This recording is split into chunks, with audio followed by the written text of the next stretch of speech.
नमस्कार, times of Swaraj में आप सबों का स्वागत है और मैं हूं संतोष सिंह। और आज हम टाइम्स ऑफ स्वराज के तमाम दर्शकों से एक बात आमने सामना करना चाहते हैं। देखिए, देश में बहुत सारी घटनाएं घट रही हैं और हमें पता है कि आप जितने हमारे साथ जुड़े हुए लोग हैं वो बुद्धिजीवी हैं, चीजों को समझने की समझ रखते हैं और ये समझदारी जरूरी है।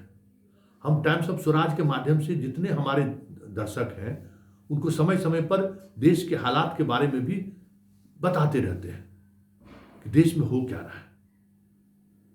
कुछ इसी तरीके की बात, कुछ ऐसी अनहोनी हुई है देश में जिसकी जानकारी आप तक जरूर पहुंचनी चाहिए, क्योंकि देश में डेमोक्रेसी खतरे में है। बिहार में देख ही रहे हैं, बिहार में कहीं बाहर से ये चीजें नहीं आई हैं, इसी जहां से ये चीजें आई हैं। कैसी डेमोक्रेसी खतरे में है, जरा इस चीज को समझिए।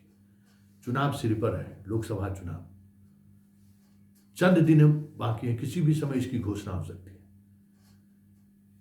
3 चुनाव आयुक्त में 3 एक मुख्य चुनाव आयुक्त के अलावा 2 और सदस्य होते हैं।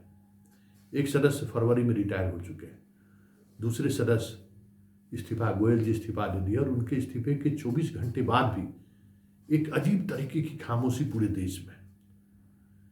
मीडिया का तो मतलब आप समझते ही हैं कि मीडिया, क्योंकि ये बहुत बड़ी बात है कि ठीक चुनाव से जिस व्यक्ति का कार्यकाल 27 में खत्म होता, जो व्यक्ति आने वाले वर्ष में 2025 में वो मुख्य चुनाव आयुक्त बनता, वो व्यक्ति इस्तीफा दे दिया है।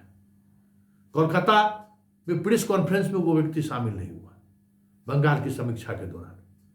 मतलब कुछ तो कुछ चीजें चल रही हैं, लेकिन 24 घंटे बाद भी मीडिया में ये खबर न सुर्खियों के रूप में चलाई जा रही है, न वजह तलाशी जा रही है। कितना बड़ा बैंक करप्सी है मीडिया के घराने में, ये बात समझ लीजिए।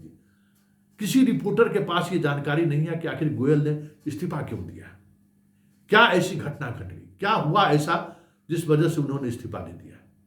मैं खुद हैरान हूं। तमाम दिल्ली से, मुंबई से जो हमारे नेटवर्क में जुड़े हुए पत्रकार हैं, बुद्धिजीवी हैं, ब्यूरोक्रेट हैं, उनसे जानना चाहते हैं। कोई फोन पर बात करने को तैयार नहीं, कहते व्हाट्सएप कॉल पर तो बात कर लीजिए, कहीं देखिए कुछ खबर आ जाए। मतलब कुछ न कुछ देश में चल रहा है।